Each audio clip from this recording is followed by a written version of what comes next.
The fluorescent lights hummed overhead like dying insects, casting harsh shadows across the empty aisles.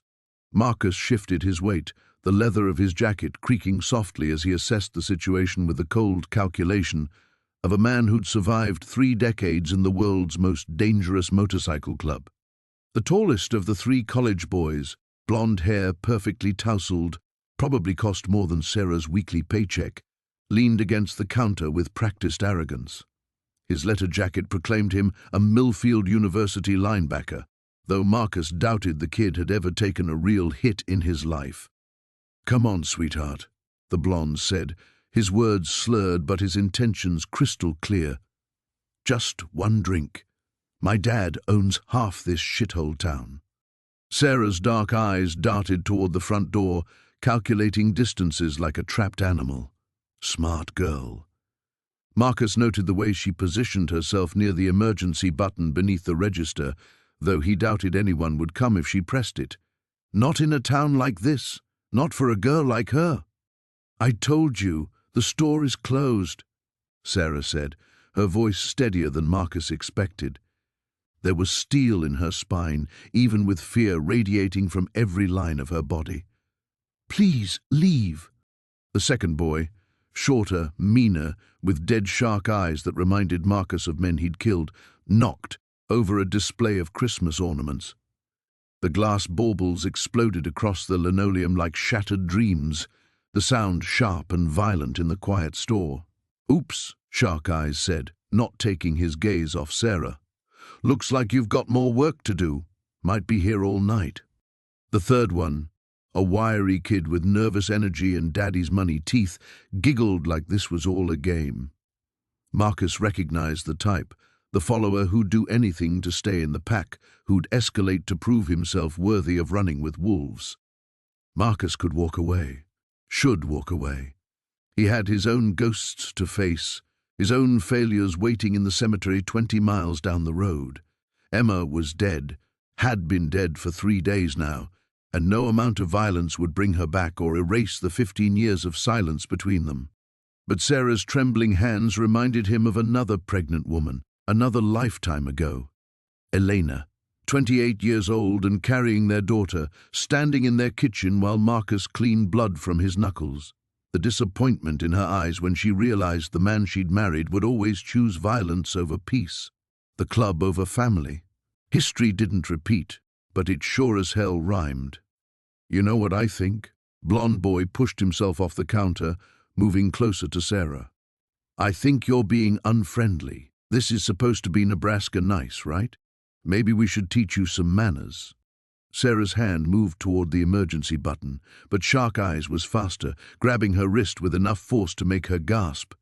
The sound hit Marcus like a physical blow, awakening something he'd spent years trying to bury.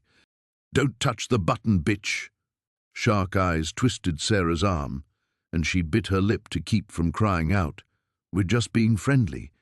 Marcus had counseled enough victims to recognize the signs, the way Sarah's breathing quickened, how her free hand instinctively moved to protect her belly, the careful way she held herself to seem smaller, less threatening. He'd spent a decade teaching other broken souls how to process trauma, how to find healing in forgiveness and peace in acceptance. Sometimes, though, the world didn't want healing. Sometimes it only understood force. The nervous kid knocked over another display, sending candy bars skittering across the floor like bullets. "This is fun," he said, his voice cracking with artificial bravado. "What else can we break?" Marcus stepped forward, his boots silent on the linoleum, despite 200 pounds of muscle and old fury. Years of grief counseling had taught him to project calm, to diffuse situations with words instead of fists. But underneath the carefully constructed therapist lived Ghost Santelli, the man who earned his road name by appearing without warning and disappearing without a trace. "Gentlemen," his voice cut through their laughter like a blade through silk, "stores closed." 3 heads turned toward him, and Marcus saw the exact moment they sized him up. Middle-aged man in worn jeans and a leather jacket, grey threading through his dark hair, lines around his eyes that spoke of too much road and too many regrets. They saw weakness where there was only careful restraint, age where there was experience. They saw exactly what Marcus wanted them to see. Blond boy straightened, puffing out his chest like a rooster in a henhouse. "Yeah? And who the fuck are you, Grandpa?" Marcus smiled, and something cold moved behind his eyes, something that had been sleeping for years but never truly dead. He'd come to Millfield to bury his daughter and his past. Instead, he was about to resurrect Ghost Santelli one more time. "Nobody important," Marcus said softly. "But I'm somebody who really doesn't like bullies." The silence stretched between them like a taut wire, vibrating with potential violence.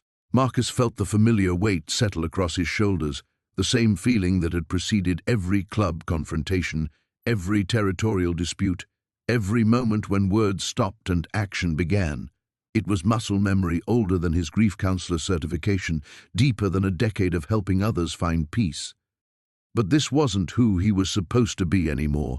Not Dr. Marcus Santelli, who ran group therapy sessions in a converted church basement in Denver. Not the man who'd built a practice helping trauma survivors reclaim their lives, who'd sworn off violence the day he hung up his colors.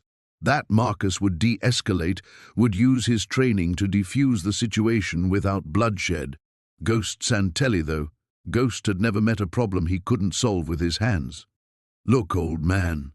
Blond boy took a step forward, emboldened by his friend's snickers. "This doesn't concern you. Why don't you buy your beer and get the fuck out of here before..." "Before what?" Marcus's voice remained conversational, but something in his posture shifted. Decades of violence had taught him the language of physical intimidation, and despite 10 years of therapy training, he spoke it fluently. "You'll call Daddy? Tell him some stranger wouldn't let you terrorize a pregnant woman?" The word pregnant hung in the air like an accusation. Marcus watched the boys' faces, saw the moment they registered what they were really doing. Shark eyes released Sarah's wrist but didn't step back, while the nervous kid's giggling died in his throat. Only blond boy held his ground. "She's fine. We're just talking." Talking. Marcus glanced at the shattered ornaments, the scattered candy bars, Sarah's pale face. Interesting conversation technique. His phone buzzed in his pocket, probably Frank, his sponsor, checking in about tomorrow's funeral arrangements. Marcus had called him from the road 3 hours ago, when the grief threatened to overwhelm his ability to drive. 48 hours until he had to stand beside his daughter's grave and face the 15 years of silence between them, 15 years of unanswered calls and returned letters. Emma had tried to reach out, especially after her mother died 5 years ago. Voice messages Marcus saved but never returned, emails that sat unopened in his inbox like accusations. He told himself he was protecting her from his world, from the violence that still lived in his blood like a virus in remission. Better she have no father than one who might drag her into darkness. Now she was gone, and all his noble intentions felt like cowardice. "Sarah," Marcus said without taking his eyes off the 3 boys, "you have somewhere safe to go tonight?" She nodded, though he caught the hesitation. Probably a tiny apartment with locks that wouldn't stop a determined drunk, maybe a roommate who worked nights, the kind of vulnerable situation these predators could easily exploit later. "Good." Marcus reached into his jacket, slowly, deliberately, and pulled out his wallet. He placed a 20 on the counter next to a bag of chips he didn't want. "Ring me up." "The register's closed," Sarah said softly.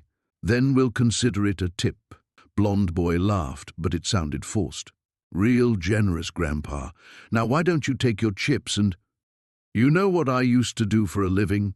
Marcus interrupted, still speaking in that same calm tone he used with his therapy groups. "I was a counselor. Helped people work through their trauma, find healthy ways to process anger and fear." He could see them relaxing slightly, filing him under harmless do-gooder, the kind of bleeding heart, liberal, who'd lecture them about feelings instead of fighting back. "Before that, though," Marcus continued, "I spent 30 years with the Hells Angels, Oakland chapter, then Denver. They called me Ghost because I had a talent for making problems disappear. The temperature in the store seemed to drop 10 degrees. Nervous kids stepped backward, suddenly finding the ceiling tiles fascinating. Even Shark Eyes looked uncertain, though he tried to maintain his sneer. "Bullshit," Blonde Boy said, but his voice cracked on the second syllable. Marcus smiled again, and this time he let them see what lived behind his eyes.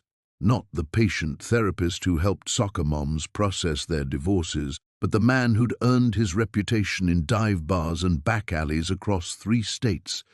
The man who'd walked away from that life but never forgotten its lessons. "You boys have about 30 seconds to apologize to the lady and leave," Marcus said. "After that, I stop being a counselor and start being something else entirely." His phone buzzed again. Frank, probably wondering why he hadn't checked into the motel yet, whether he was handling Emma's death as well as he claimed.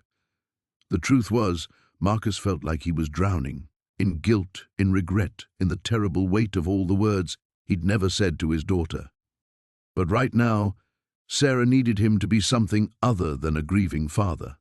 She needed Ghost Santelli, even if resurrecting him might cost Marcus everything he'd built. The boys exchanged glances, and Marcus knew they were calculating odds, wondering if he was bluffing. He wasn't. 29 seconds. Marcus counted in his head the way Frank had taught him during those first raw months of sobriety, when violence had been his go-to solution for every frustration. But this wasn't about addiction or anger management. This was about choice, the fundamental decision that would determine whether Dr. Marcus Santelli continued to exist or whether Ghost Santelli reclaimed his soul entirely. 25 seconds. Blonde Boy's jaw worked silently, his daddy's money confidence warring with an ancient survival instinct that recognized genuine predators. Smart boys would apologize and leave. These weren't smart boys. "You're full of shit," Blonde Boy said, but his voice carried less conviction now. "Some old biker wannabe trying to—" Marcus moved. Not to attack, not yet, but to let them see how he moved. Fluid, economical, the kind of motion that came from 3 decades of violence distilled into muscle memory. He simply shifted his weight and adjusted his stance. But it was enough. Shark Eyes actually stepped backward, bumping into a magazine rack. "Jesus, Tyler," the nervous kid whispered. "Maybe we should just—" "Shut up." Kevin Tyler, Blonde Boy, straightened his letter jacket like armor. "He's just some old fuck trying to play hero." 15 seconds. Sarah's breathing had become shallow, rapid. Marcus recognized the signs: fight or flight response, adrenaline flooding her system. Not good for her, worse for the baby. These idiots were too drunk and stupid to realize they weren't just terrorizing a woman anymore. They were endangering an unborn child. Something cold crystallized in Marcus's chest. Emma had been pregnant once, 7 years ago. She'd called him then, one of the few times she'd tried to reach out. Left a voicemail about being scared, about the father taking off, about wanting her dad's advice. Marcus had saved that message, played it 100 times, but never called back. By the time he'd worked up the courage, she'd lost the baby. 3 months along, she'd written in an email he'd found, but never answered. He'd failed his own daughter when she'd needed him most. He wouldn't fail this one. 10 seconds. "Look, mister," Kevin tried again, his voice climbing toward panic. "We didn't mean anything, we were just—" "Time's up." Marcus spoke quietly, but his words carried absolute finality. The first thing that happened wasn't what anyone expected. Tyler's phone rang. The sound cut through the tension like a fire alarm, some generic pop song that belonged to suburban normalcy, not this moment balanced on the knife's edge of violence. Tyler fumbled for it instinctively, and in that split second of distraction, everything changed. Not because Marcus attacked, though every instinct screamed at him to move, to end this before it escalated further, but because Sarah spoke. "Emma," she whispered, staring at Marcus with sudden, terrible recognition. "Emma Santelli was your daughter." The words hit him like a physical blow. The fluorescent light seemed to flicker, the store's walls pressing in around him. Of all the convenience stores in all of Nebraska, he'd walked into this one. Of all the nights, all the random encounters that shaped a life, this was happening now. "You knew Emma?" His voice sounded foreign to his own ears. Sarah's hand moved to her belly in a gesture so familiar it stopped his heart. Elena had done the same thing when she was pregnant with Emma, that protective, unconscious movement that spoke of love already formed, hope already invested. "She was my friend," Sarah said softly. "We worked together at the clinic in Lincoln, before the accident." The accident. 3 days ago. Black ice and a semi-truck and his daughter's life ended in a moment of skidding metal and breaking glass. The funeral he was driving to tomorrow, the reason he was on this road in the middle of a snowstorm instead of safe in his Denver office. "Holy shit," Tyler said, lowering his phone. "You're that chick who kept calling about the settlement. The one Dad said was trying to scam?" "Shut your fucking mouth." The words came out of Marcus like a growl, 10 years of careful therapy training vaporizing in an instant. Something massive and terrible was moving in his chest, connections forming that would reshape everything. But Sarah was still talking, and her next words rewrote his entire world. "She wanted to tell you about the baby," Sarah said, tears starting down her cheeks. "Emma kept saying she was going to call, that she wanted you to know you were going to be a grandfather. She'd been trying to work up the courage for months." The silence that followed was absolute. Even Tyler stopped posturing, sensing that something larger than their petty intimidation was happening. Marcus stared at Sarah, really looked at her for the first time. The careful way she held herself, the protective gesture over her belly, the timeline that was clicking into place like bullets loading into a chamber. "How far along?" he asked. 7 months, Sarah whispered. "Emma asked me to be the baby's godmother. She said if anything happened to her..." Her voice broke. "The baby is yours now, Marcus. You're all she has left." Everything stopped. The world, his heartbeat, time itself. Then Tyler's voice cut through the silence like a blade. "Well, this is fucking perfect." Marcus felt the world tilt sideways, gravity becoming negotiable. 7 months. Emma had been carrying his grandchild for 7 months, and he'd been 20 miles away in his Denver office, teaching broken people how to heal while his own family fell apart in silence. "That's not possible." The words came out strangled, desperate. Emma wasn't. She never said she was going to. Sarah's voice broke on every syllable. "After the baby was born. She'd been seeing someone, David Chen, my brother, but when he deployed to Afghanistan, she decided to use the embryos they'd frozen. She wanted to give you a grandchild, wanted to try again with you, but she was scared you'd think she was trying to manipulate you or that you wouldn't care." The irony was a knife twisting in his chest. Emma had been afraid he wouldn't care, when caring too much, loving too dangerously, was exactly why he'd stayed away. The Santelli men destroyed everything they touched. His father had proven that with his fists and his bottles. Marcus had continued the tradition with his colors and his violence. Better to break Emma's heart with absence than her bones with proximity. Except now, there was a baby, his granddaughter. Somehow he knew it was a girl, the same certainty that had told him Emma was a girl 28 years ago when Elena first whispered the news. Another generation of Santelli women for the men to fail. "This is beautiful and all," Tyler's voice sliced through his spiraling thoughts, "but it doesn't change anything. Sarah Chen here has been harassing my family for weeks, making up stories about some settlement that doesn't exist. Dad says she's probably trying to scam money out of the insurance company." "Settlement?" Marcus turned toward Tyler, and the boy actually stepped backward. "Good survival instincts, finally." Sarah wiped her eyes with trembling fingers. Emma left everything to the baby, her life insurance, her savings, everything. But the policy has a clause about accidents during pregnancy, and the insurance company is claiming, they're saying what? That Emma caused the accident on purpose. Because of the pregnancy hormones, postpartum depression that hasn't even happened yet. They're trying to rule it suicide so they won't have to pay. Her voice climbed toward hysteria. "Tyler's father is the insurance adjuster. He's been telling people I'm coaching false witnesses, trying to manufacture evidence." Marcus felt something ancient and terrible stirring in his blood. The same rage that had earned him his colors, that had made grown men cross the street when they saw him coming.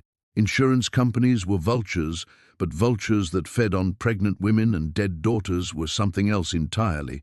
My dad's just doing his job, Tyler said, but uncertainty flickered across his face. If some bitch thinks she can... Marcus moved without conscious thought, crossing the space between them in 2 steps. His hand closed around Tyler's throat, not squeezing, not yet, just resting there like a promise. The boy's eyes went wide, pupils dilating with primal fear. "That's my daughter you're talking about," Marcus said softly. "And that's my granddaughter Sarah's carrying. Choose your next words very, very carefully." But even as the words left his mouth, Marcus felt the weight of what he was doing. This was exactly what Elena had feared, what had driven her to leave him all those years ago. The violence that lived in his DNA, passed down from father to son like a genetic curse. He'd spent 10 years learning to channel that darkness into healing, teaching other broken souls that they could choose peace over destruction.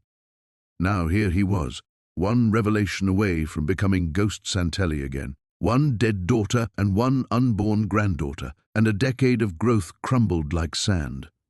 But what choice did he have?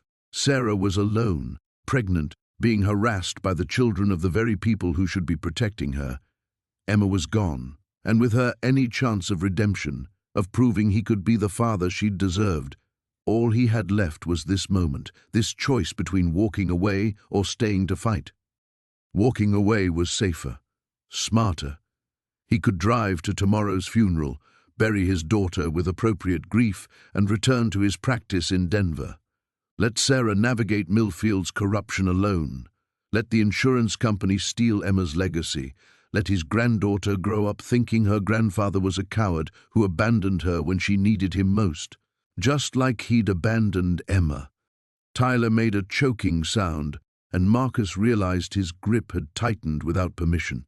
The boy's face was turning red, fear and alcohol creating a cocktail of genuine terror. This was the moment, stay and fight or release Tyler and walk away from everything. Marcus looked at Sarah, saw Emma's determination in her stance, Elena's strength in her eyes. 3 generations of women, and all of them deserved better than Santelli men who chose violence or cowardice. But maybe, just maybe, there was a third option. Marcus released Tyler's throat and stepped back, but not away. The boy stumbled, gasping, one hand rubbing his neck while the other reached for his phone. Marcus caught his wrist with surgical precision, firm enough to stop him, gentle enough to leave no marks. "You're going to put that away," Marcus said quietly. "All 3 of you are going to walk out of here, drive home, and forget this ever happened. Because if I hear that Sarah has been bothered again, by you, by your fathers, by anyone in this town, I'm going to stop being a grief counselor and start being something much more permanent." He meant it. The realization settled over him like a familiar coat, comfortable and terrifying in equal measure. 10 years of therapy, meditation, and careful emotional regulation, and it took 30 seconds of learning about his granddaughter to strip it all away. Tyler jerked his hand free, backing toward his friends. Kevin was already halfway to the door, and even Shark Eyes looked ready to bolt. "This isn't over, old man. My dad—" "Your dad what?" Marcus interrupted. "Your dad who's trying to steal money from a dead woman's baby? Your dad who sends his drunk son to intimidate pregnant women? Please, tell me more about your dad." Sarah moved beside him, and Marcus felt something shift in the air between them. Not just the shared grief of Emma's loss, but something deeper. Recognition, maybe. The acknowledgement that they were bound together now by more than circumstance. "Go home, Tyler," Sarah said, her voice steadier than it had been all night. "Before this gets worse." The 3 boys exchanged glances, whatever bravado they'd possessed evaporating under the weight of Marcus's presence and their own alcohol-fogged recognition that they'd stumbled into something beyond their understanding. Tyler's jaw worked soundlessly for a moment before he jerked his head toward the door. "Come on," he muttered to his friends. "This place smells like loser anyway." They filed out into the snow-thick night, Tyler pausing at the door to look back with the kind of impotent rage that promised future trouble.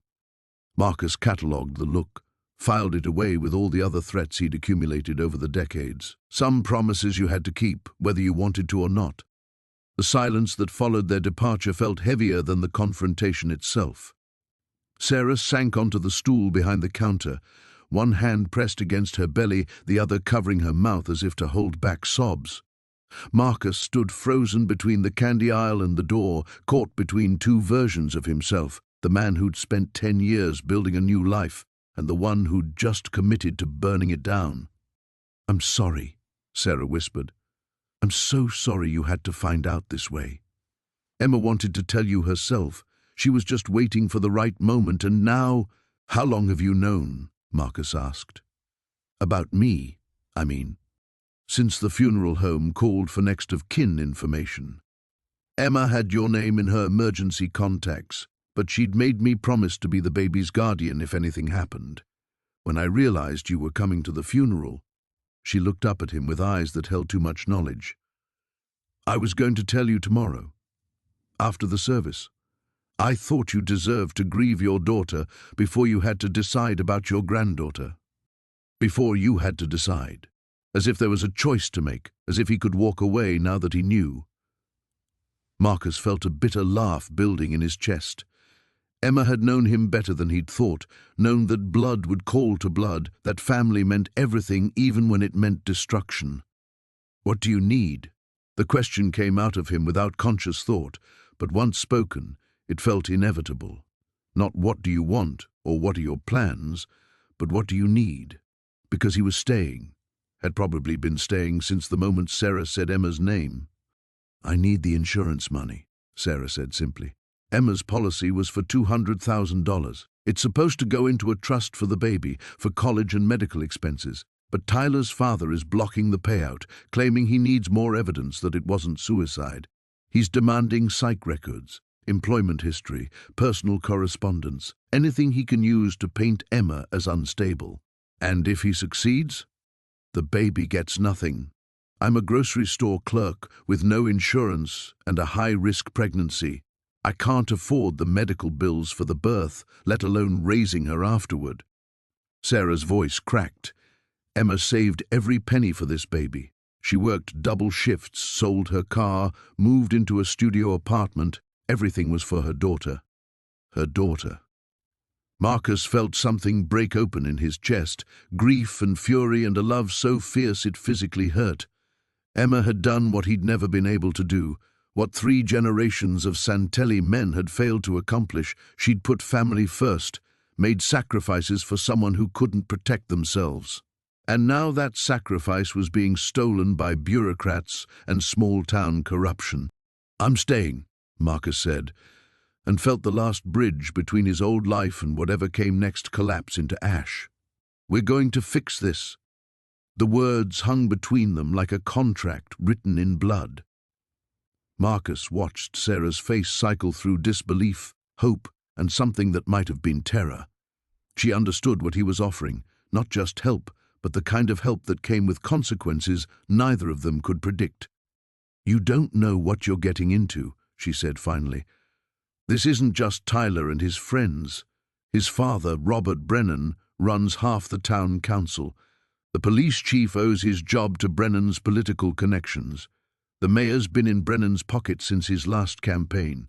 When I started asking questions about the insurance delay, doors started slamming shut all over Millfield." Marcus pulled out his phone, scrolling through missed calls and messages that had accumulated during his drive.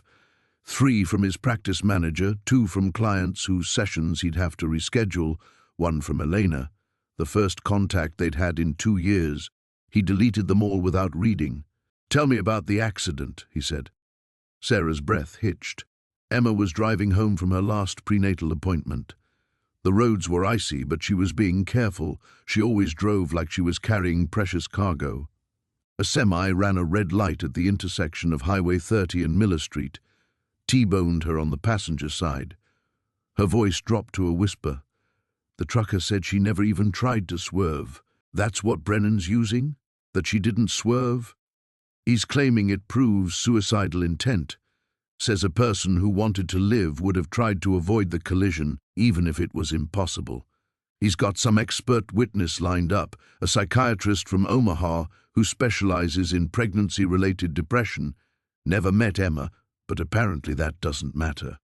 Marcus felt the familiar weight of information organizing itself into strategy.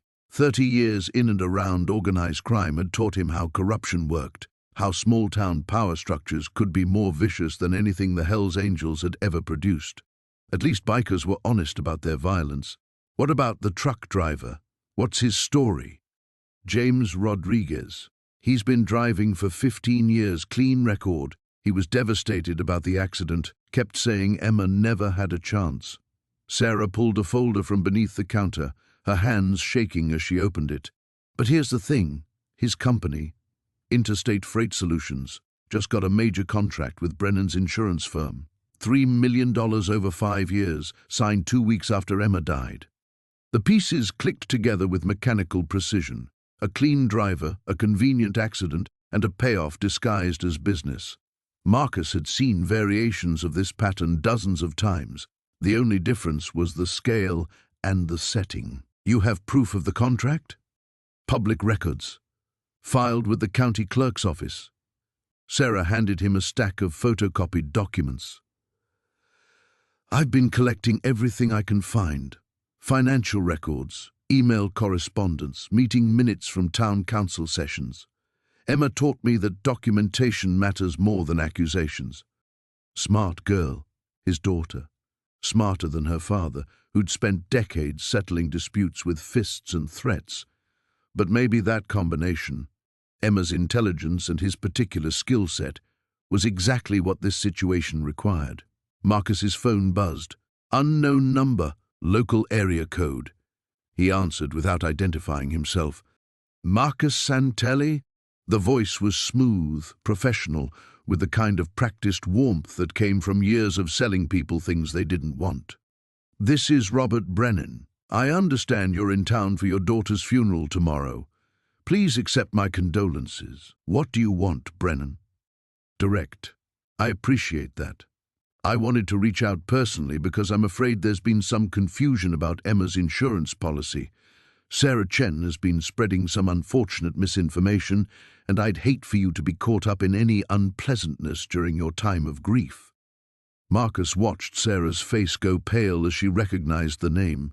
Her hand moved protectively to her belly again, and he felt something cold and predatory stirring in his chest. What kind of unpleasantness?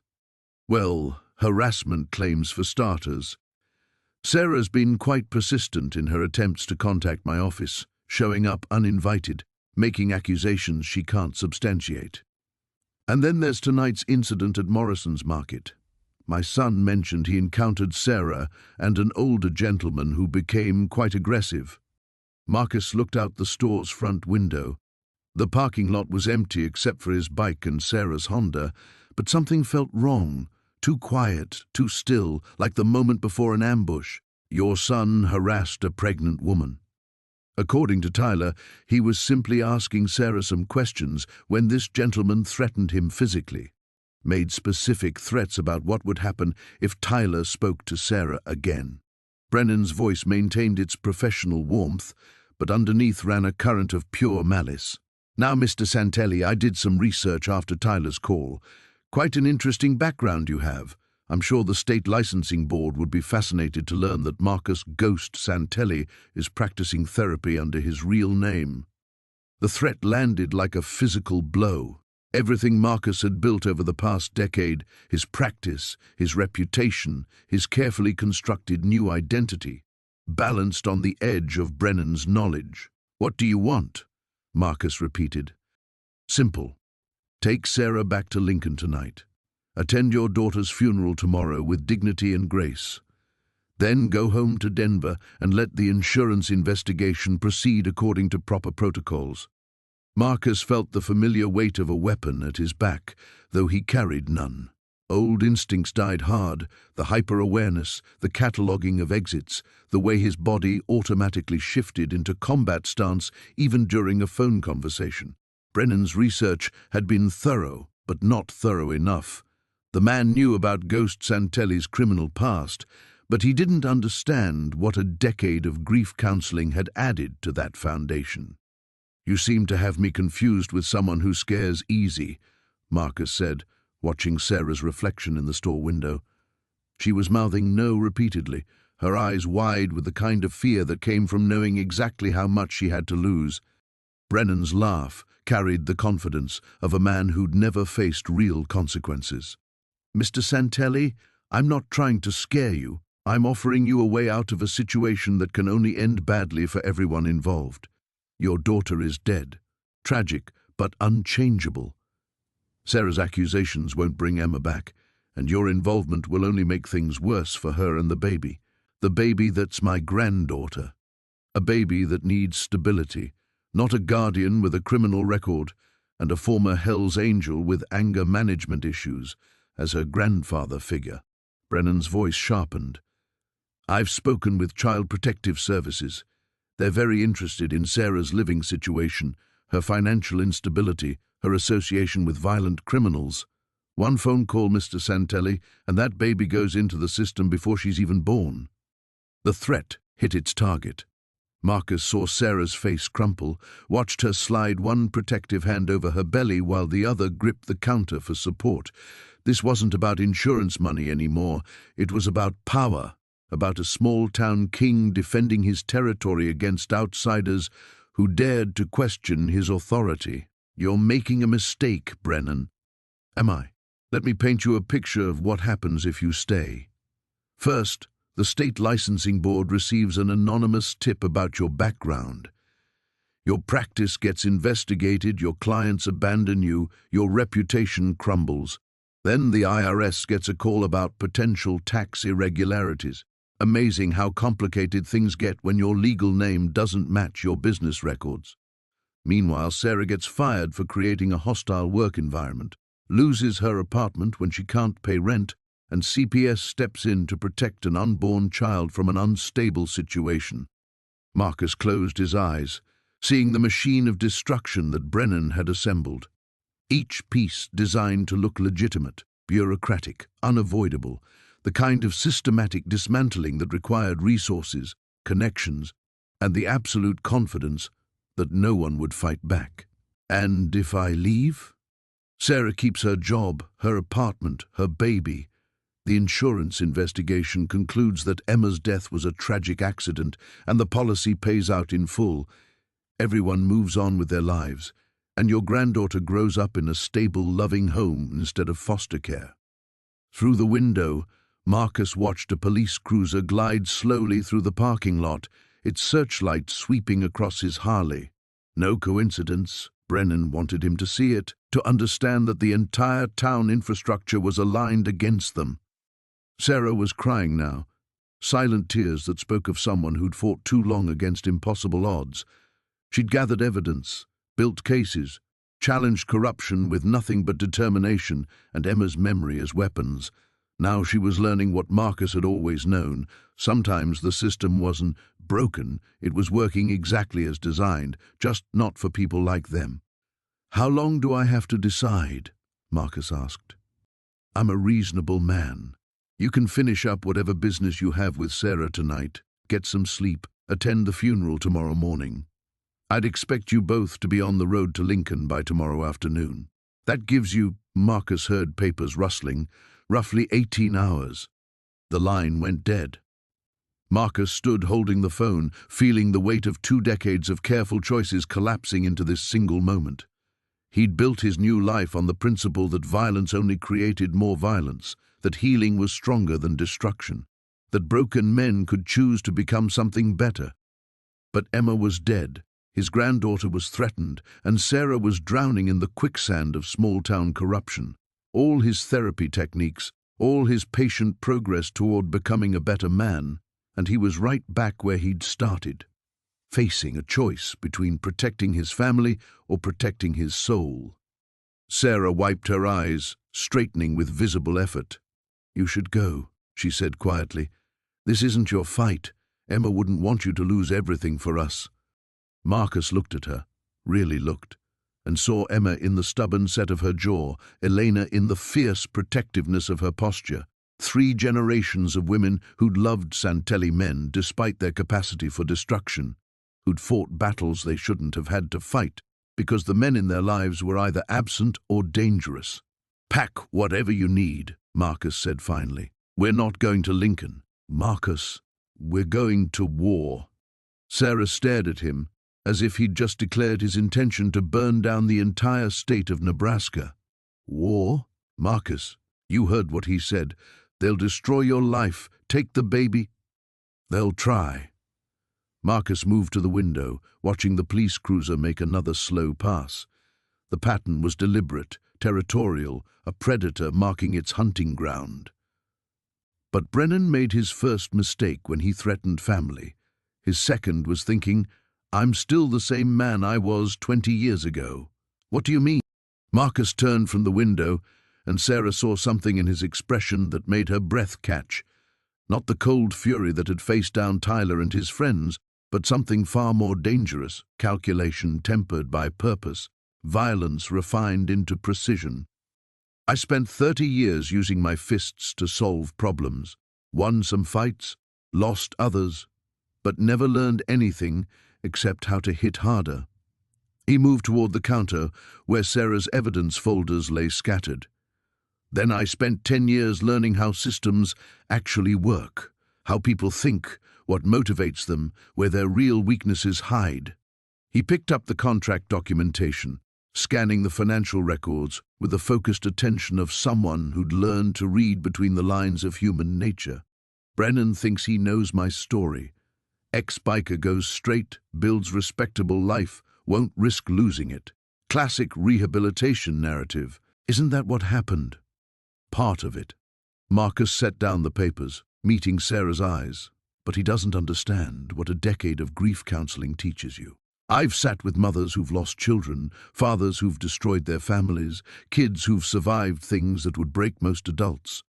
I've learned that healing isn't about forgetting who you were, it's about choosing who you become. Sarah's hand pressed against her belly as if she could shield the baby from what was coming. Marcus, I can't let you sacrifice everything for us. Emma would never forgive me. Emma's not here to ask.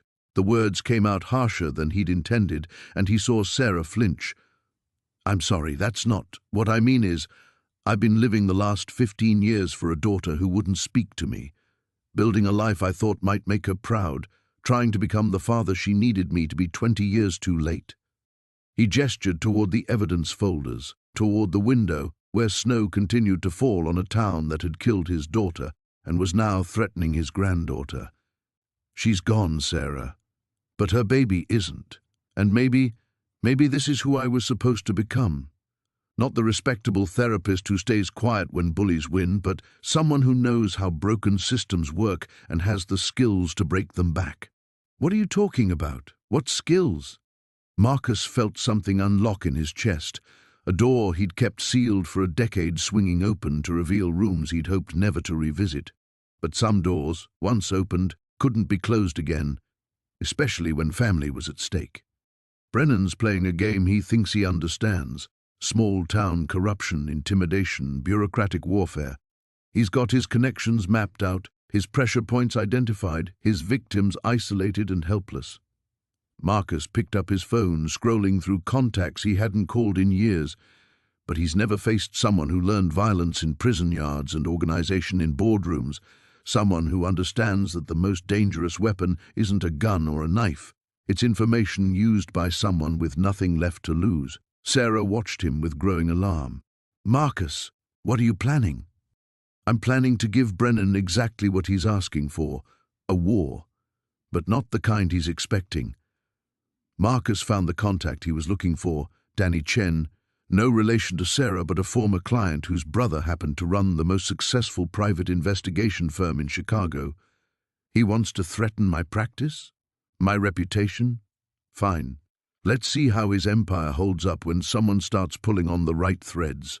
You can't fight the entire town. I'm not fighting the town. I'm fighting 3 or 4 corrupt officials who've convinced everyone else that their way is the only way. Marcus hit the call button, then stopped, looking at Sarah with an expression that was somehow both gentle and absolutely terrifying. But I need to know you're with me, really with me, because once we start down this path, there's no going back to the safe option. Sarah sat in silence for a long moment, one hand on her belly, the other touching the evidence folders that represented months of careful investigation. Outside, the police cruiser made another pass, its searchlight lingering on the store windows like a threat written in light. "What would Emma do?" she asked finally. Marcus smiled, and for the first time since learning about the baby, it was a real smile. Emma would fight like hell and worry about the consequences later. "Then we fight." The call connected, and Marcus heard a familiar voice answer. "Danny, it's Marcus Santelli. I need a favor." Danny Chen answered on the second ring, his voice groggy with sleep. "Marcus?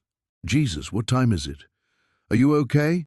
I need your brother's firm to run a full background check on someone named Robert Brennan, small-town insurance investigator in Nebraska. I need everything, financial records, business connections, personal history, and I need it fast." "Whoa, slow down. What's going on? You sound like—" The line went dead.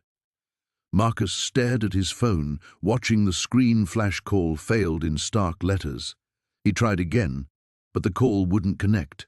"What's wrong?" Sarah asked, seeing his expression change. Marcus walked to the window, studying the parking lot with new eyes. The police cruiser was gone, but something else caught his attention, a white van parked across the street that hadn't been there before. No markings, tinted windows, running but dark. "They're jamming cell signals."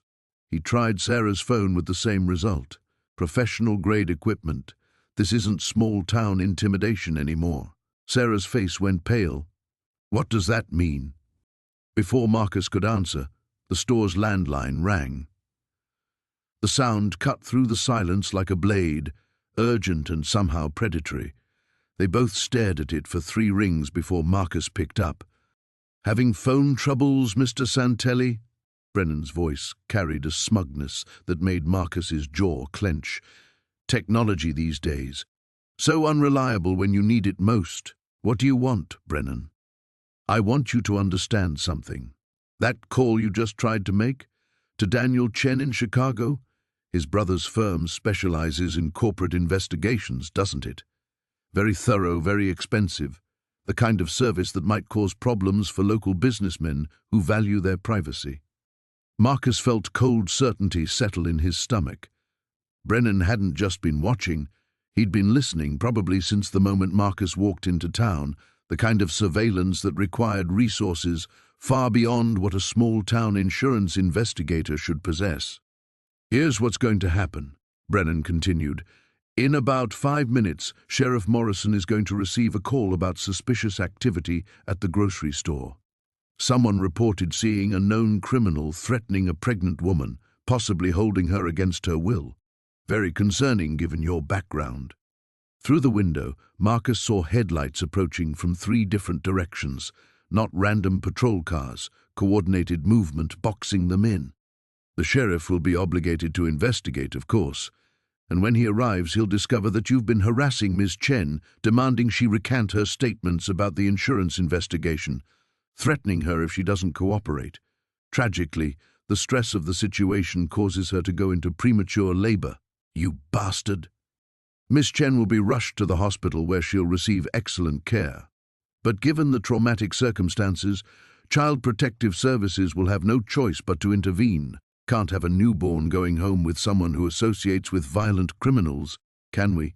Sarah grabbed Marcus's arm, her grip tight enough to leave marks. "He can't do that. He can't just—" But I can."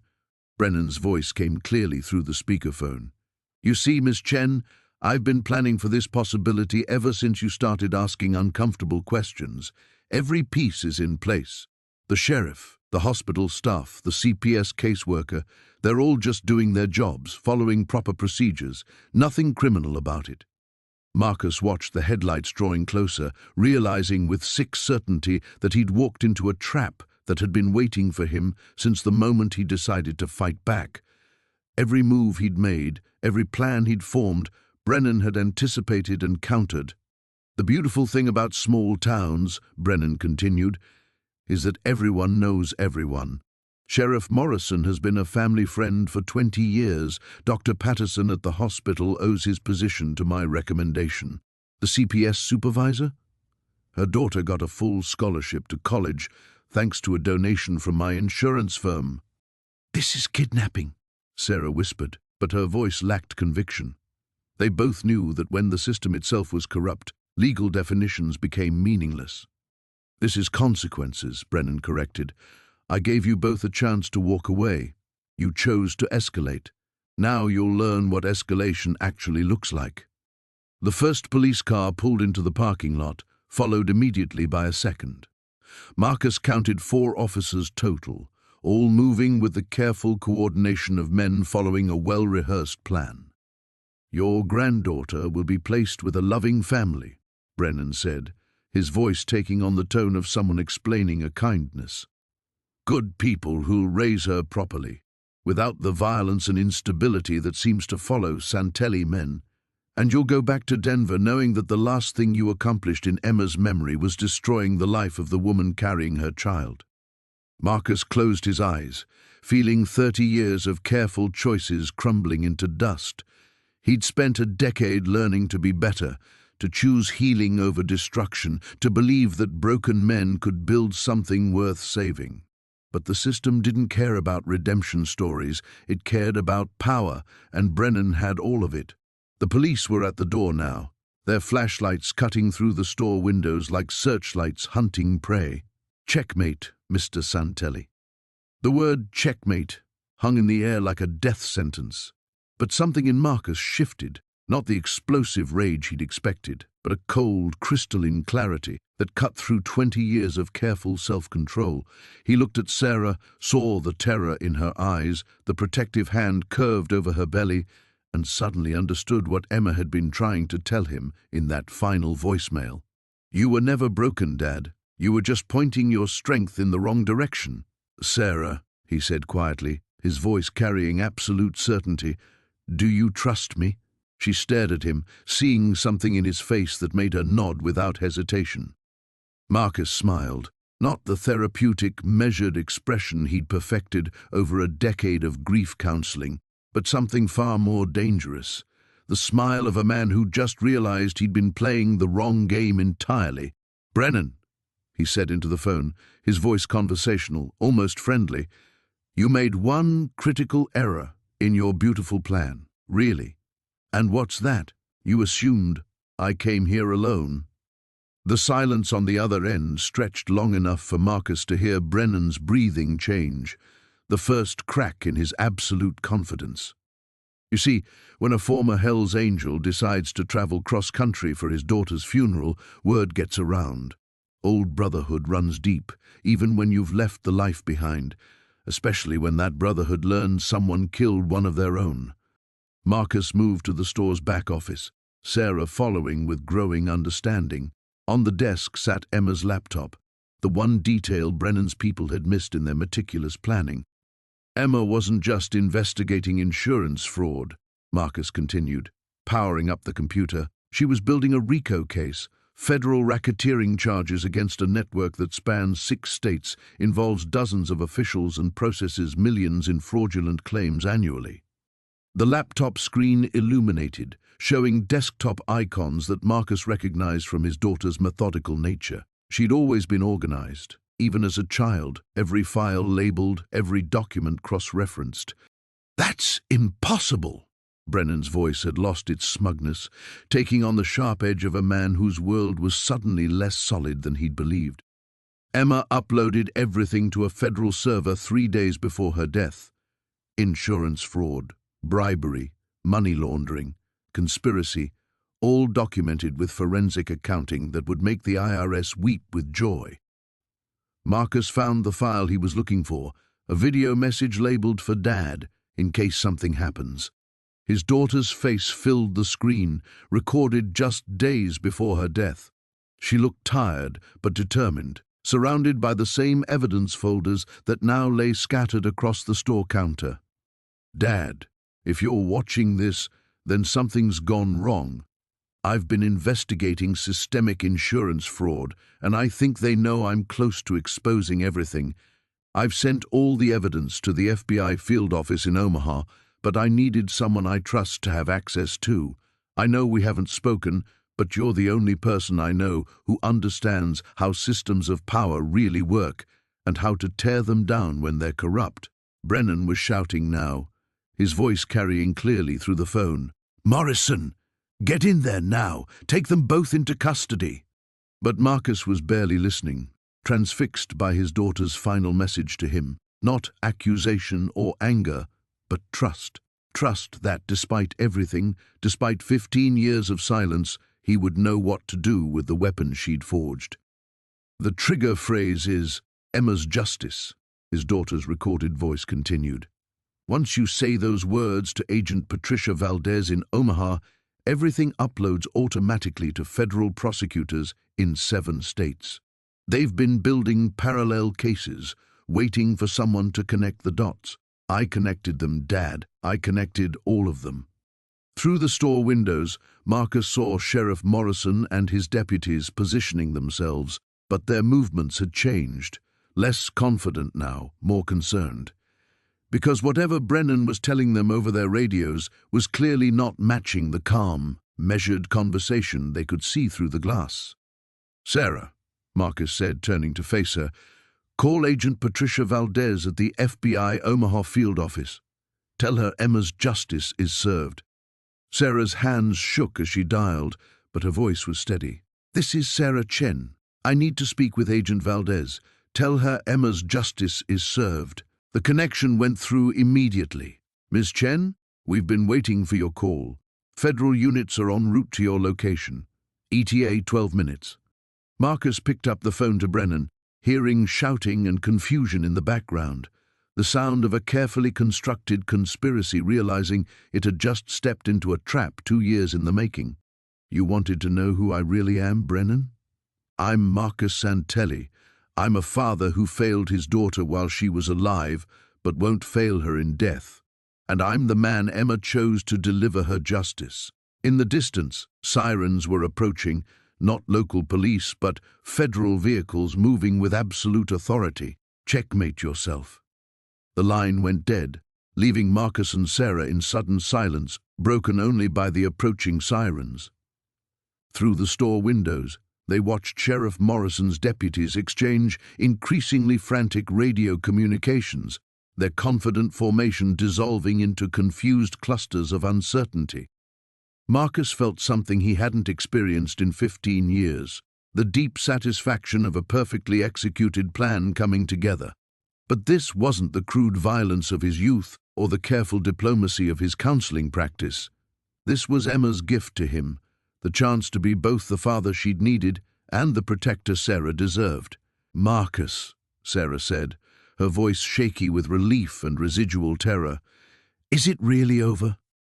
Before he could answer, Agent Valdez's voice crackled through Sarah's phone. "Miss Chen, we need you both to remain exactly where you are. Federal marshals are taking Sheriff Morrison and his deputies into custody as we speak. You're safe now." Through the windows, they watched the surreal scene unfold. Black SUVs surrounded the local police cars, and men in FBI windbreakers were calmly but firmly directing Morrison's officers to step away from their vehicles. The sheriff himself stood frozen beside his cruiser, his radio hanging limply in his hand as he watched his world collapse in real time. Marcus sank into the office chair, the adrenaline finally leaving his system. For the first time since arriving in this God-forsaken town, he felt the full weight of everything: Emma's death, the granddaughter he'd almost lost before meeting her, the 15 years of silence between him and his daughter that could never be repaired. "She knew," he said quietly, staring at Emma's frozen image on the laptop screen. "She knew they might kill her, and she planned for it anyway." Sarah moved behind him, placing a gentle hand on his shoulder. "She trusted you to finish what she started. I failed her for 15 years, drove her away with my anger, my inability to be the father she needed. What if I'd listened to her voicemails? What if I'd swallowed my pride and tried to reconcile?" "Then you might have been in that car with her," Sarah said firmly. "And Brennan would have won. Emma needed you to be exactly who you are, Someone who understands violence but chose something better. Someone who could navigate both worlds when the time came. The front door chimed as Agent Valdez entered, a sharp-featured woman in her 40s, with the calm authority of someone accustomed to cleaning up other people's disasters. She moved through the store like she owned it, taking in the evidence folders, the laptop, and the two exhausted people who'd just helped her close the biggest case of her career. "Mr. Santelli," she said, extending her hand, "your daughter was remarkable. I've been working organized crime for 20 years, and I've never seen anyone build a case this comprehensive. She connected networks we didn't even know existed." Marcus shook her hand, studying her face. "How long have you been waiting for this moment?" 2 years. Emma reached out to us after she started noticing patterns in insurance claims across multiple states. At first, we thought it was standard fraud, inflated claims, fake injuries, the usual small-time stuff, but Emma saw the bigger picture. She realized it was all connected, one massive operation using dozens of small towns as processing centers. Valdez gestured toward the evidence folders with something approaching reverence.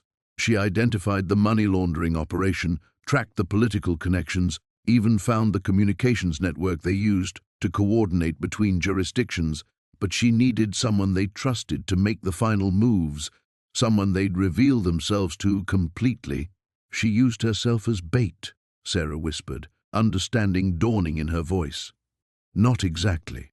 She was building toward a normal prosecution, gathering evidence through conventional means. But when they killed her," Valdez's expression hardened, "that gave us grounds for emergency federal intervention.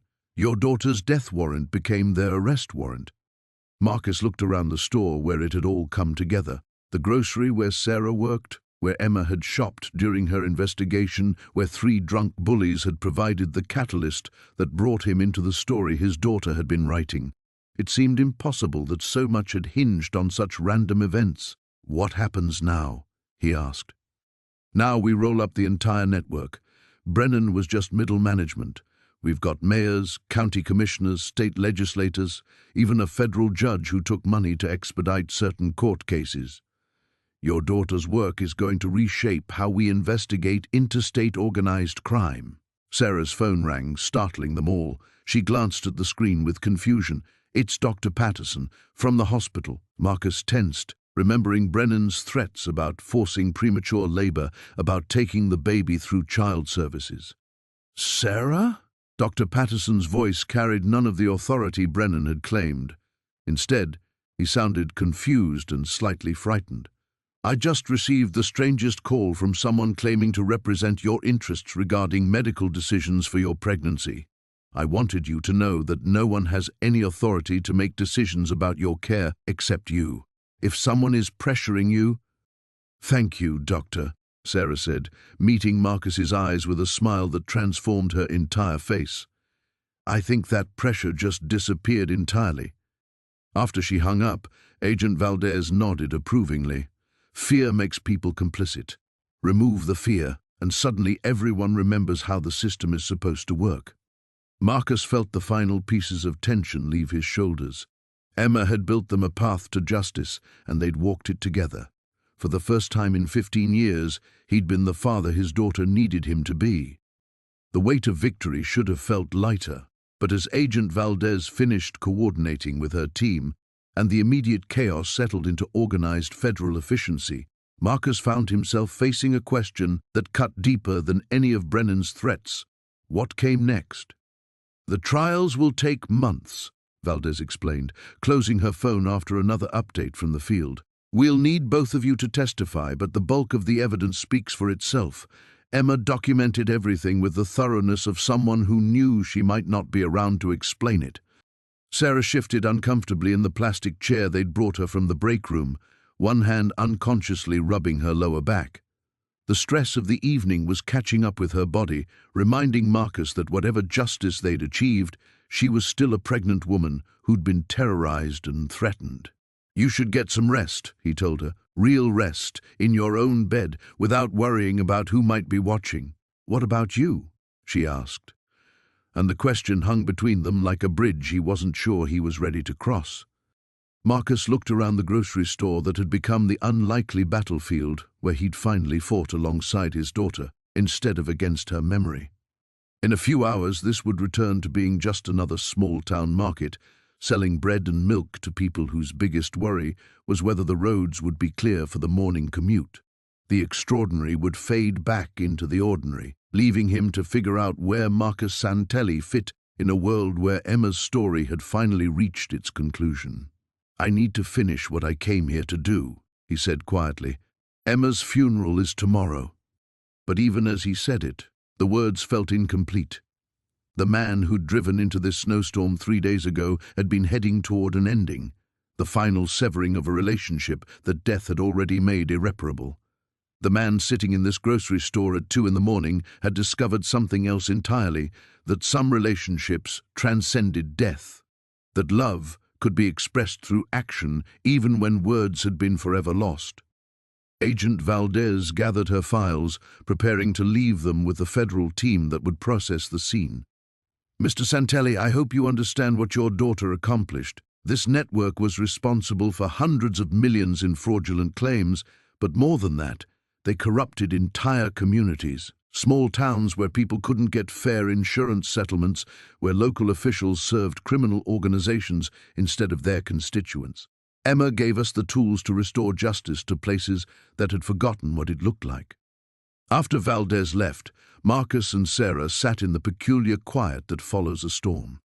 The grocery store felt different now, not the trap it had been an hour ago, but not quite the sanctuary it had seemed when he first walked in. It was simply a place where two damaged people had found each other and discovered that sometimes the best thing you can do for someone is stand with them when the world tries to tear them down. "I keep thinking about what you said," Sarah spoke into the silence, "about Emma needing you to be exactly who you are. Do you think she knew when she was recording that message? Do you think she knew you'd end up here?" Marcus considered the question, remembering his daughter's face on the laptop screen, the careful way she'd explained everything, as if she could see him sitting in this exact chair. Emma was always 3 steps ahead of everyone else, even as a kid.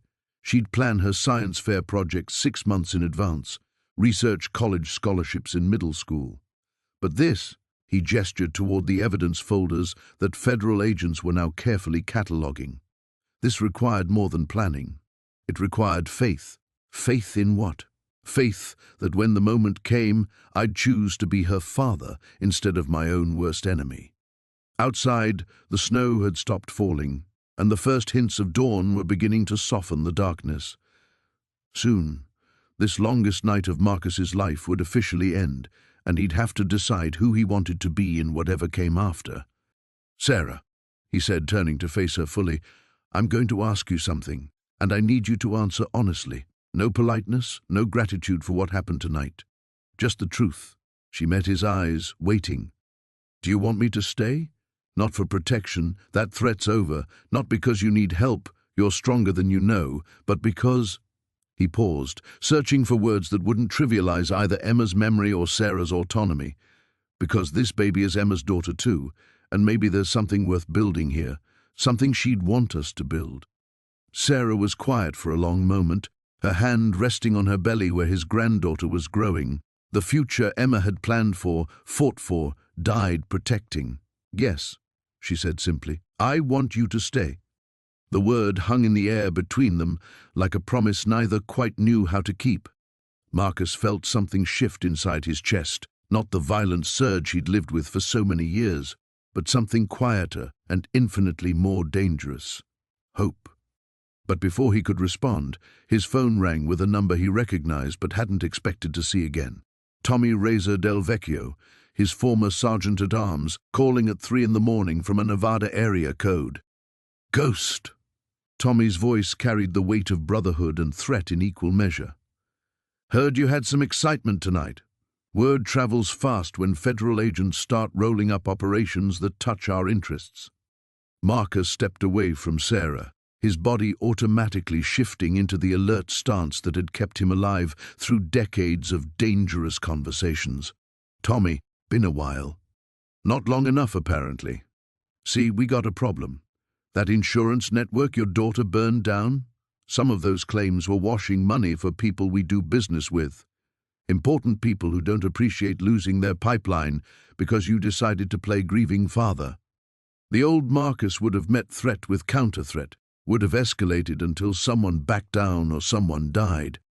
But as he looked at Sarah, watching him with growing concern, he realized Emma's final test wasn't just about choosing justice over corruption.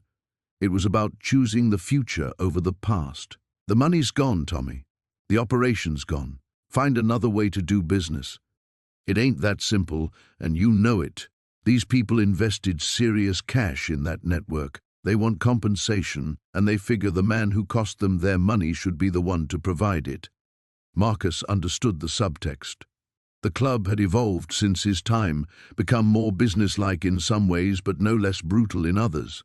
They'd calculated his worth, what his skills could earn them, what his connections might access, what his life might be traded for if he refused to cooperate. I'm retired, Tommy. Have been for 15 years. Retirement's a luxury, ghost, and luxuries can be revoked when debts come due. Sarah had moved closer, close enough to hear both sides of the conversation. Her face showed the dawning realization that victory over Brennan's local corruption hadn't ended their troubles. It had merely elevated them to a more dangerous level. How long do I have? Marcus asked. 48 hours to decide how you want to handle this. After that, we come to you. And we won't be as understanding as I'm being right now. The line went dead, leaving Marcus staring at his phone like it contained a bomb with an active timer. In a way, it did. They want you back, Sarah said, and it wasn't a question. They want payment for what Emma's investigation cost them. Money, services or blood, those are usually the only currencies the club accepts. Marcus sat down heavily, feeling every one of his 52 years. He'd thought the hardest part would be learning to live without the violence that had defined him for so long. Instead, it turned out the hardest part was learning that violence never really lets go. It just waits patiently for moments of happiness to destroy. There's another option, Sarah said quietly. You could run, disappear. You've done it before. And leave you here alone with a baby on the way? Leave Emma's daughter to grow up without the family she fought to preserve? Marcus shook his head. That's not who I want to be anymore. Then what are you going to do? Marcus looked around the grocery store where he'd rediscovered his capacity to protect instead of just destroy, where he'd learned that strength could be measured in something other than fear inflicted. Emma had trusted him to be better than his worst impulses when everything was on the line. Now that trust would face its ultimate test. I'm going to do what Emma would do, he said finally. I'm going to plan 3 steps ahead. Sarah reached for his hand, her fingers intertwining with his in a gesture that felt like an anchor in stormy water. Whatever you're planning, you don't have to do it alone. Yeah, Marcus said, squeezing her hand as his mind began working through possibilities, calculating risks and resources with the tactical precision that had kept him alive through decades of impossible situations. I think I'm finally learning that. Outside, dawn was breaking fully now, painting the snow-covered street in soft gold light. Somewhere, in that peaceful morning scene, a clock was ticking toward a confrontation that would determine whether Marcus Santelli could truly leave his violent past behind, or whether some debts could only be paid in blood. The final test had begun.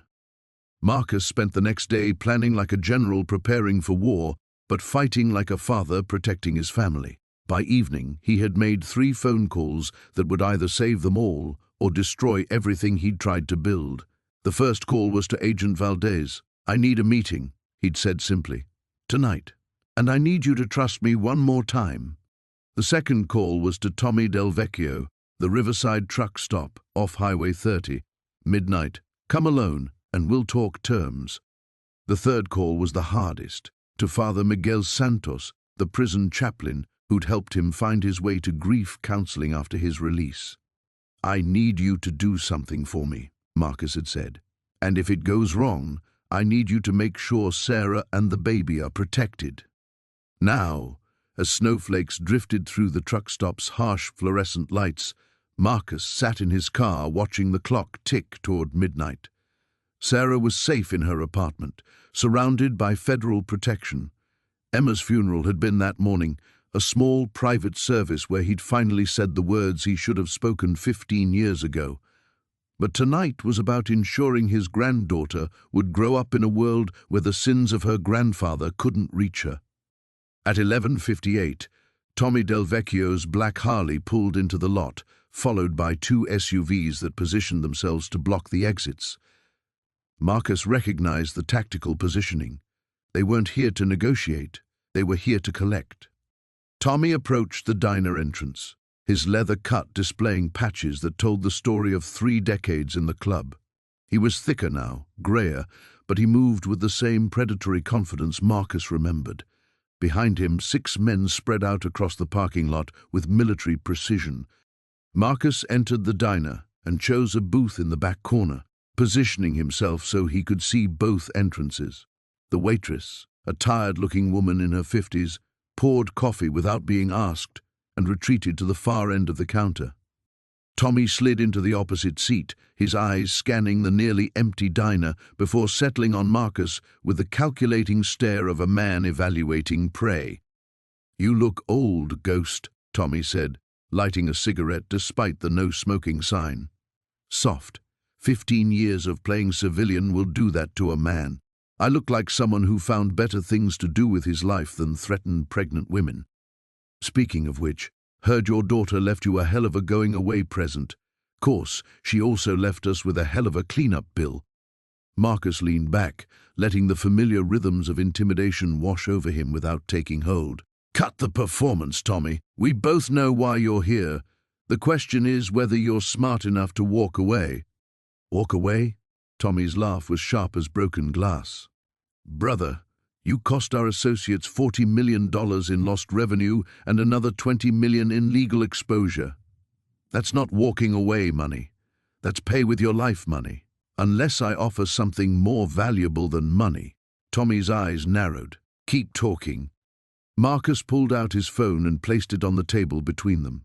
On the screen was a list of names, dates, and locations, information that represented 15 years of careful observation, of noting which former associates had gone legitimate and which had simply gotten better at hiding their crimes. Insurance fraud was small time, Tommy. But what if I told you I could give you something bigger, something that would make your bosses forget all about their lost revenue stream? Tommy stared at the phone, recognizing some of the names. These weren't street-level operators. These were judges, politicians, business leaders who'd successfully buried their criminal pasts and built legitimate empires. You're talking about blackmail material. I'm talking about leverage over people who can change laws, direct investigations, influence federal prosecutions, the kind of protection money can't buy. For a moment, greed flickered in Tommy's eyes. Marcus had learned long ago that criminals, like everyone else, would always choose the bigger score over the smaller revenge. Then Tommy smiled, and Marcus knew the negotiation had failed before it truly began. "Nice try, Ghost. But see, this ain't about money anymore. It's about respect. Word gets out that someone can cost the club $40 million and walk away by offering a bribe. Every 2-bit hustler in 3 states starts thinking they can disrespect us too." Tommy's hand moved toward his jacket, where Marcus knew he carried the same. 45 he'd carried 20 years ago. Around the diner, the other men began shifting position, preparing for the signal that would end Marcus Santelli's story in a truck stop outside a town whose name he'd never known 3 days ago. But Marcus wasn't the same man who'd walked into that grocery store. Emma had taught him that some fights couldn't be won through violence. They had to be won through truth. "You're right about one thing, Tommy," Marcus said quietly. "This is about respect. Question is, do you respect yourself enough to look behind you?" Tommy's eyes flicked toward the diner windows, but his hand remained steady near his weapon. "You think you're still smart enough to run a bluff, Ghost? Those are my men out there. Look again." This time, Tommy turned fully, and Marcus watched 20 years of criminal instincts process what they were seeing. The men in the parking lot were still there, but their positions had changed. Instead of controlling the exits, they were now surrounded by figures in tactical gear, moving with federal precision. "Agent Valdez sends her regards," Marcus said quietly. "Turns out she was very interested in meeting some old friends of mine, especially when I explained how they'd been laundering money through the same insurance network Emma exposed." Tommy's face went pale in the fluorescent light. "You wore a wire." "I wore a conscience." Marcus leaned forward, his voice dropping to barely above a whisper. "Every word you've said tonight, every threat you've made, it's all being recorded by people who've been hunting your organization for years.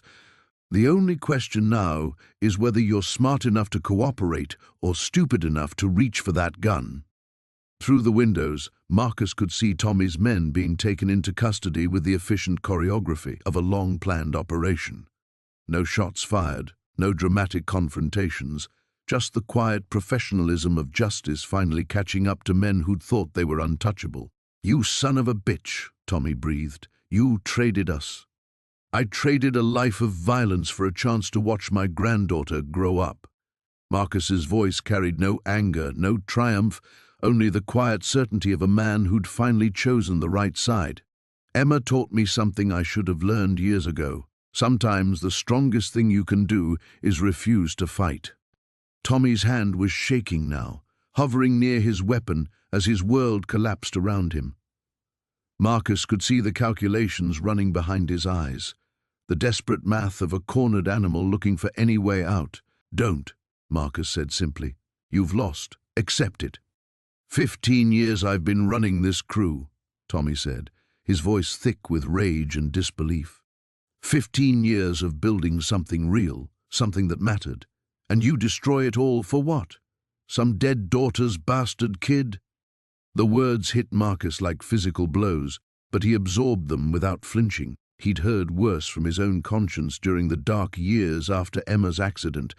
But now, sitting in this truck stop diner, while federal agents dismantled the organization that had once been his whole world, he understood something fundamental. The violence that had defined him for so long had never been strength. It had been fear. Fear of being powerless, fear of being abandoned, fear of admitting he needed something more than the shallow brotherhood of shared brutality. "That bastard kid is my family," Marcus said quietly, "and she's worth more than every empire we ever built through blood and intimidation." Agent Valdez appeared at the diner entrance, her hand resting casually on her service weapon as she surveyed the scene. Behind her, 2 federal agents moved into position, ready to take Tommy into custody. "The smart play here," Marcus continued, "is to cooperate. Tell them everything you know about the money laundering, the protection rackets, the judges and politicians who've been taking club money. Help them clean up the mess we all helped make." Tommy stared at him with the hollow eyes of a man watching his entire identity crumble. "You were my brother once. I was your accomplice. There's a difference." Marcus stood slowly, his hands visible and non-threatening. "Brothers protect each other from becoming monsters. We just enabled each other's worst impulses and called it loyalty." As the federal agents moved in to arrest Tommy Del Vecchio, Marcus felt something he hadn't experienced since Emma was a child, the weight of genuine sacrifice. Not the dramatic martyrdom he'd once imagined, but the harder, quieter sacrifice of choosing love over fear, future over past, hope over the seductive simplicity of violence. He'd given up the last connection to his old life, burned the final bridge to a world where strength was measured in fear and respect, was earned through brutality. In exchange, he'd bought something infinitely more precious, the chance to be the grandfather Emma had wanted him to become. Outside, snow continued to fall on the truck stop where Marcus Santelli had finally learned that the strongest men weren't those who could destroy everything in their path. They were the ones who could walk away from destruction and choose to build something better. The sacrifice was complete. The old Marcus was dead, and in his place stood a man ready to help raise a child who would never have to fear the sins of her grandfather's past. Marcus walked through the truck stop parking lot as federal agents processed the scene with methodical efficiency. The snow had stopped falling, leaving everything covered in pristine white that seemed to muffle sound and soften the harsh edges of what had just transpired. Tommy Del Vecchio sat in the back of an FBI vehicle, his hands cuffed behind him, staring straight ahead with the 1,000-yard stare of a man whose entire world had just collapsed. Agent Valdez approached Marcus near his car, her breath visible in the cold air. That was either very brave or very stupid. Probably both. Marcus pulled out his keys, then hesitated. How long before this gets back to the other chapters? Before they realize what happened here? Our intel suggests this crew was operating semi-independently. The arrests tonight should cripple their money laundering network for the foreseeable future. As for revenge, she shrugged. You know that world better than I do. But Tommy Del Vecchio was their primary connection to the legitimate criminal infrastructure Emma exposed. Without him, they're just another motorcycle club with delusions of grandeur. Marcus nodded, understanding the subtext. He'd cut off the snake's head, but snakes sometimes grew new heads. Still, he'd bought time, maybe years, for his granddaughter to grow up without the shadow of his past hanging over her. There's paperwork, Valdez continued. Depositions. You'll need to testify when this goes to trial. I'll be there. The words came easier than he'd expected. 6 months ago, the idea of cooperating with federal agents would have been unthinkable. Now it felt like the most natural thing in the world. Valdez handed him a card. This is my direct number. If anyone from your old life reaches out, if you feel threatened in any way, you call me immediately. Marcus pocketed the card and climbed into his car. Through the windshield, he watched the last of Tommy's crew being loaded into federal vehicles. Men he'd known for decades, reduced to statistics in someone's case clearance rate. It should have felt like betrayal, but all he felt was relief. The profound exhaustion of a man who'd finally set down a weight he'd been carrying too long. The drive back to town took 20 minutes through empty streets. Marcus found himself thinking about Emma's letter, about her belief that he could become someone worthy of her daughter's love. Tonight, for the first time, that possibility felt real rather than aspirational. Sarah's apartment building was quiet when he arrived, but he could see lights on in her second-floor window.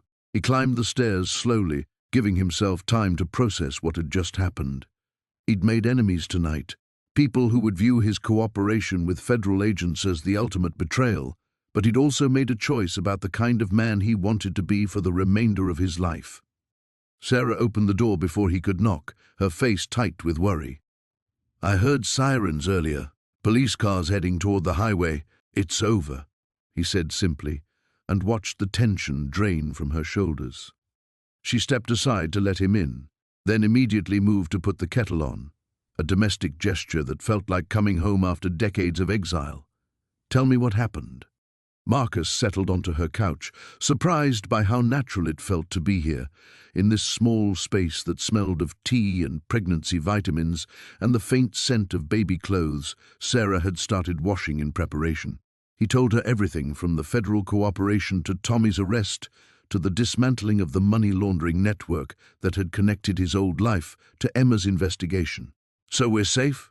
Sarah asked when he finished. Safer, Marcus corrected. There are no guarantees in this kind of life, but the immediate threat is gone, and the people who might want revenge don't have the infrastructure to find us easily. Sarah placed her hand on her belly, a gesture that was becoming automatic as her pregnancy progressed. Emma's daughter deserves better than to grow up afraid. She'll have better, Marcus said, and meant it. I'll make sure of that. They sat in comfortable silence for a while, watching snow fall past the window. Marcus thought about the truck stop, about the moment he'd chosen his granddaughter's future over his own past. The decision had been easier than he'd expected, not because he was naturally good, but because Emma had shown him what love looked like when it demanded sacrifice rather than violence. I called my landlord today, Marcus said eventually. There's an apartment available in this building next month. Ground floor, 2 bedrooms. Sarah looked at him with surprise and something that might have been hope. You're staying? For as long as you'll have me around. He met her eyes. Emma wanted me to be a grandfather. I'd like to try. Outside, the town slept peacefully under its blanket of snow, unaware that the violent storm that had threatened to tear it apart had finally passed. In its wake, something new was beginning, fragile and uncertain, but real enough to build upon. Marcus Santelli had finally come home. The apartment hunting took 3 weeks. Marcus found himself studying neighborhoods with the same tactical precision he'd once used for very different purposes, but now he was looking for good schools instead of escape routes, pediatricians instead of safe houses. Sarah accompanied him on most visits, her pregnancy now showing enough that strangers smiled automatically when they saw her, a kindness that still surprised Marcus with its simple humanity. They settled on a small 2-bedroom unit 4 blocks from Sarah's building, close enough for him to help when the baby came, but far enough to give them both space to navigate this unprecedented relationship. The landlord, Mrs. Chen, no relation to Sarah, but the coincidence felt like a good omen, showed them through rooms that smelled of fresh paint and possibility. The previous tenant was a teacher, Mrs. Chen explained, opening blinds to let afternoon sunlight stream across hardwood floors. Very quiet, very responsible. Are you planning to have children? Marcus glanced at Sarah, who was running her hand along the windowsill with the careful attention of someone imagining a nursery. My granddaughter will be visiting regularly, he said, and the words felt foreign but right in his mouth. The lease signing was Marcus's first official act as a permanent resident of a town whose name he'd learned less than a month ago. He found himself studying his signature on the document, Marcus Santelli, followed by an address that represented the first home he'd chosen rather than one assigned by the state or dictated by club politics. Moving in was simple. 15 years of intentional minimalism meant his possessions fit in the back of his pickup truck with room to spare. Sarah helped him carry boxes up the stairs, insisting she was fine despite his protests about heavy lifting and her condition. I'm pregnant, not dying, she said, setting down a box of his grief counseling textbooks. Besides, these weigh less than grocery bags. The comment was casual, but it reminded Marcus of how they'd met, of Sarah working alone in a store that should have had better security, dealing with threats that should never have reached her.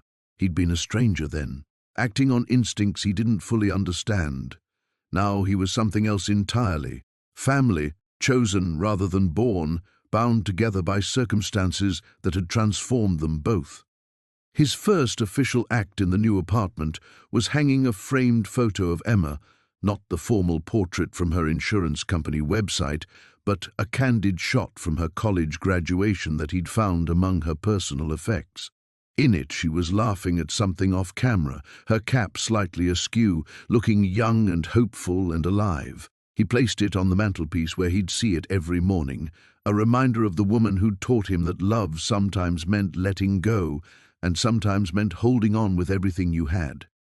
The grocery shopping trip was Marcus's first real test of his new identity. Walking through the same store where he'd first intervened in Sarah's life, he found himself nodding to employees who recognized him, accepting their friendly greetings with an awkwardness that gradually softened into something approaching comfort. The night manager, a kind woman named Rita who'd been working the evening Sarah was threatened, stopped him near the produce section. "Heard you're staying in town," she said, bagging apples with practiced efficiency. "Sarah's like family to us here. Good to know she's got people looking out for her." "She's looking out for me too," Marcus replied, and realized it was true. Sarah's quiet strength, her refusal to let circumstances make her bitter or afraid, had become a kind of anchor for him, proof that it was possible to survive trauma without letting it define you. Dr. Patricia Huang's office had become a weekly appointment, a space where Marcus continued the work of understanding who he was becoming. Their sessions now focused less on grief management and more on identity reconstruction, the complex process of building a sense of self that didn't rely on violence or fear. "You've made a remarkable transition," she told him during a session in late January. 6 weeks ago, you were planning to attend your daughter's funeral and disappear. Now you're talking about preschool districts and pediatric emergency contacts. Feels surreal sometimes, Marcus admitted. Like I'm playing a role I never auditioned for. Grandfathers usually don't get to audition. Dr. Huang smiled. They just show up and figure it out as they go. The fact that you're thinking about the responsibility instead of running from it suggests you're going to be fine. The first ultrasound appointment was scheduled for a Tuesday morning in February. Sarah had asked if he wanted to come, the invitation offered casually but carrying the weight of real trust. Marcus had never seen an ultrasound, had never been present for any of the medical milestones of pregnancy. With Emma, he'd been in prison when she was born, had missed every doctor's visit, every moment of anticipation and preparation. I'd like that, he'd said, and Sarah had smiled, the first truly unreserved smile he'd seen from her. Sitting in the waiting room now, surrounded by other expectant families, Marcus felt the strangeness of his transformation. 6 weeks ago, he'd been a man whose primary skill was violence, whose reputation was built on others' fear. Today, he was reading pamphlets about infant sleep schedules and wondering if he should take a CPR class. When Sarah emerged from the appointment, her eyes were bright with tears and wonder. "Everything looks perfect," she said, pressing the ultrasound photo into his hands. "She's due in June." Marcus stared at the grainy black and white image, trying to make sense of the small form that would become his granddaughter. Emma's daughter. A girl who would grow up knowing her grandfather not as Ghost, the enforcer who'd spent decades hurting people, but as Marcus, the man who'd chosen to build rather than destroy. "She looks like trouble," he said, and Sarah laughed, a sound of pure joy that filled something in Marcus he hadn't realized was empty. That evening, he called Father Miguel Santos, the prison chaplain who'd helped him find his path to grief counseling. "I wanted to thank you," Marcus said, "for believing I could become someone worth saving." "You saved yourself," Miguel replied. "I just reminded you it was possible." After hanging up, Marcus sat in his new apartment, surrounded by the quiet domesticity of his transformed life. The ultrasound photo was propped against Emma's picture on the mantelpiece, past and future facing each other across the space he'd created for himself in a small Nebraska town where second chances came disguised as snowstorms and pregnant cashiers who needed protecting. Outside, the first warm day of early spring was melting the last of winter's snow. Marcus watched water run down his windows and thought about renewal, about the possibility that a man's worst choices didn't have to define his final chapters. Emma had believed he could become a grandfather worth knowing. Sarah trusted him enough to share her daughter's first picture. For the first time in 20 years, Marcus Santelli was exactly where he belonged. Chapter 18, The New Beginning. 3 months later, Marcus sat in the passenger seat of Sarah's Honda, timing contractions with the stopwatch app on his phone, a piece of technology he'd learned to use specifically for this moment. 4 minutes apart, he said, his voice steady despite the adrenaline coursing through his system. Dr. Martinez said to come in when they hit 3. "I know what she said," Sarah replied through gritted teeth, her hands gripping the steering wheel as another contraction peaked. She'd insisted on driving herself to the hospital, a stubbornness that reminded Marcus painfully of Emma. "I just want to make sure we're not rushing in for false labor like last week." The false alarm had been Marcus's first real test of emergency preparedness. He'd gone from sound sleep to fully dressed and car started in under 2 minutes, his old tactical training adapting seamlessly to civilian crisis management. They'd spent 4 hours in the hospital waiting room before being sent home, but the experience had taught him something important. The protective instincts that had once made him dangerous could be redirected toward something infinitely more meaningful. "Next one's 3.5, he announced, then reached over to squeeze Sarah's shoulder.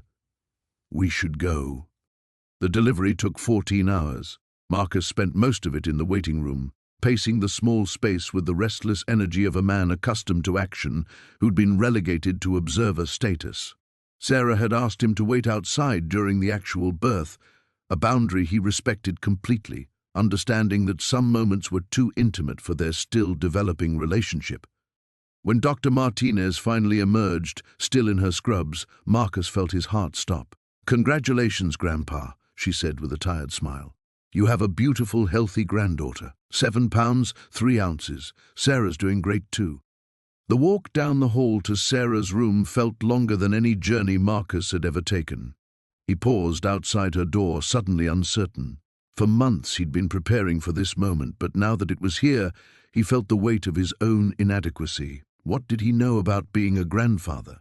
About the gentle touch required for something so small and fragile? Sarah was sitting up in bed, exhausted but radiant, holding a bundle wrapped in pink hospital blankets. She looked up when he entered, her smile tired but genuine. "Marcus, meet Emma Grace Chen." The baby was impossibly small, her face red and wrinkled, her tiny fists moving restlessly outside the blanket. Marcus approached slowly, as if sudden movement might shatter the spell. "Emma Grace," he repeated softly. "I thought Emma would like knowing her daughter carried her name," Sarah said. "And Grace, well, that felt appropriate for all of us." Marcus felt tears he hadn't expected, hot and immediate. This child would never know the violence that had defined his life, would never see the darkness he'd spent decades swimming through. To her, he would simply be Grandpa Marcus, the man who taught her to ride a bicycle, who attended school plays, who loved her with the pure, uncomplicated devotion he'd never learned to give his own daughter. "Would you like to hold her?" Sarah asked. Marcus had been waiting for this question and dreading it in equal measure. His hands, which had caused so much damage over the years, seemed too rough for something so delicate. But Sarah was already transferring the baby to his arms, guiding his movements with gentle instruction. Emma Grace was warm and solid in his arms, more substantial than she'd appeared from a distance. She opened her eyes briefly, dark blue, unfocused but somehow aware, and Marcus felt something fundamental shift inside his chest. This was what Emma had wanted him to understand, that love wasn't a zero-sum game, that becoming someone better didn't require erasing who you'd been, only choosing who you wanted to become. "Hello, sweetheart," he whispered. And Emma Grace made a small sound that might have been recognition or might have been coincidence but felt like conversation. "I'm your grandfather. I've been waiting a long time to meet you." 6 hours later, Marcus drove home through the quiet streets of a town that no longer felt temporary. In his pocket was a photo of Emma Grace that the nurse had taken, him holding his granddaughter, both of them looking slightly stunned by the magnitude of the moment. He would frame it next to Emma's picture on the mantelpiece, another anchor point in the life he was still learning to live. His apartment felt different when he unlocked the door, as if the simple fact of Emma Grace's existence had changed the molecular composition of his personal space. This was no longer just the place where a former criminal was hiding from his past. It was home base for a grandfather, a sanctuary where a little girl would someday play with toys and read picture books and learn that the world could be safe if the right people were watching over it. Marcus sat in his kitchen drinking coffee at 3 in the morning and thought about the circle that had somehow completed itself. Emma had died believing he could become someone worthy of redemption. Sarah had trusted him enough to let him into her life and her daughter's future. And now Emma Grace would grow up with a grandfather who understood that the greatest strength wasn't the ability to destroy, but the willingness to protect what mattered most. Outside, dawn was beginning to touch the edges of the Nebraska sky. Somewhere across town, Sarah was probably feeding Emma Grace, learning the rhythms of new motherhood. In a few hours, Marcus would return to the hospital with the car seat he'd spent weeks researching, ready to help bring his granddaughter home to the life they were all building together. For the first time in his 52 years, Marcus Santelli was exactly the man he'd always had the potential to become. The transformation was complete, but the real work, the daily choice to love instead of fear, to build instead of destroy, was just beginning. He wouldn't have it any other way.